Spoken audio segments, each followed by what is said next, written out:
tutti, oggi volevo presentarvi questo switch a 5 porte Gigabyte, uno switch di buona qualità, basico ma performante allo stesso tempo. Andiamo subito a vederlo insieme. Io ne ho già presi due, quindi questo diciamo che è il terzo, perché mi sono trovato abbastanza bene, molto veloce, pratico da utilizzare, confezione minima. Andiamo a vedere un po' come è fatto al suo interno. Ok, questo è lo switch, molto piccolo ma con delle caratteristiche interessanti. Qui abbiamo un ingresso di alimentazione, le staffette posteriori per poterlo fissare a muro, quindi abbastanza comodo, ma io alla fine l'ho sempre appoggiato anche con un po' di biadesivo e mi sono sbrigato molto prima. Allora, abbiamo queste 5 porte Gigabyte, possiamo come vedete collegare qualsiasi dispositivo, console, usarlo per PC, videogiochi e tanto altro. All'interno troviamo anche l'alimentatore, se non sbaglio questo è un 5 volts, sì, 5 volts 0,6 ampere, quindi è un alimentatore abbastanza piccolo e compatto, vi consentirà di utilizzarlo in maniera molto semplice.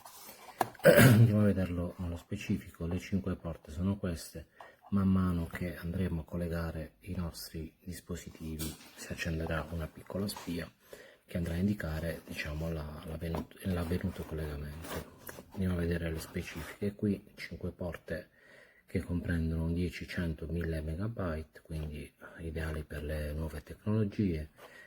Le dimensioni sono abbastanza ridotte, 3.5 x 2.8 x 0,9. Invece questo è invece da 90 x 72 x 23 mm per quanto riguarda, diciamo, le nostre misure.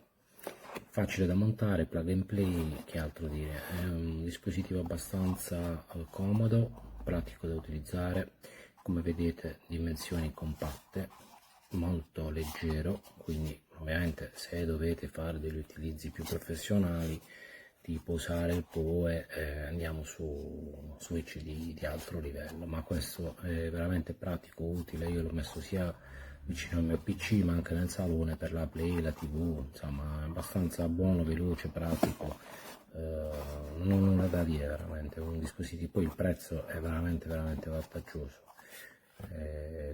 un buon rapporto qualità-prezzo, un dispositivo fatto veramente bene. Ve lo consiglio. Alla prossima.